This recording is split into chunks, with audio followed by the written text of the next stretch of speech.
ഏറ്റവും നല്ല ഹിദ്മത്തോടെയും മൗഇദത്തുൽ ഹസനയോടും കൂടിയാണ് നമ്മൾ അത് നിർവഹിക്കേണ്ടത്. ലാ ഇക്റാഹ ഫിദ്ദീൻ ഖദ് തബയ്യന റുശ്ദു മിനൽ ഗയ്യ.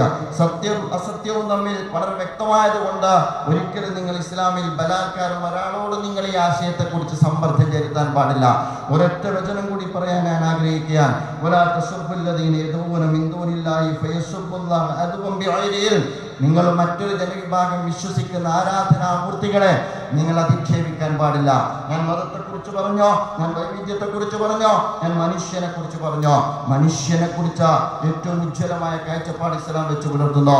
മതവൈവിധ്യങ്ങളെ കുറിച്ച് ഖുർആൻ അതിന്റെ കാഴ്ചപ്പാട് വെച്ച് പുലർത്തുന്നു. മതപ്രബോധനത്തിൽ പാലിക്കേണ്ടുന്ന ദീക്ഷ അല്ലെങ്കിൽ പക്വത വിശുദ്ധ ഖുർആൻ ഇവിടെ നമുക്ക് പഠിപ്പിച്ചു തരുന്നു.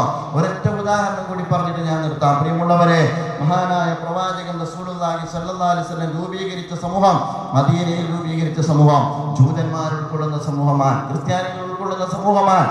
അവരെല്ലാവരും കൂടുന്ന ഒരു സമൂഹത്തെയാണ് പ്രവാചകൻ മദീനയിൽ രൂപപ്പെടുത്തിയെടുത്തത്. ഒരു ബഹുസ്വര സാമൂഹ്യ ജീവിതത്തിന്റെ ലോകത്തിനുള്ള ഏറ്റവും വലിയ മാതൃക എവിടെയെന്ന് ചോദിച്ചാൽ ഞാൻ 14 നൂറ്റാണ്ട് മുമ്പുള്ള പ്രവാചകന്റെ ജീവിതത്തിലേക്ക് വിരൽ ചൂണ്ടാൻ എനിക്ക് സന്തോഷവും അഭിമാനവും മാത്രമാണുള്ളത്.